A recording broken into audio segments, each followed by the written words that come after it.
शनिवारी आसामच्या जोरहाटमध्ये वायुदलाचं AN-32 हे विमान कोसळलं। यामध्ये दोन्ही वैमानिकांसह 5 जणांचा जागीच मृत्यू झालाय।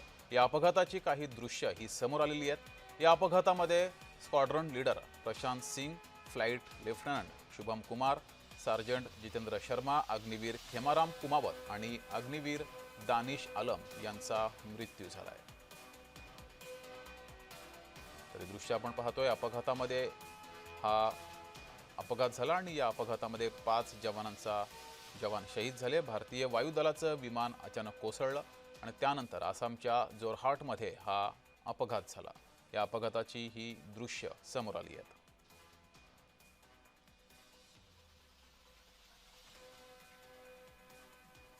अपघातामध्ये 5 जवान हे शहीद झालेले आहेत, हुतात्मा झालेत।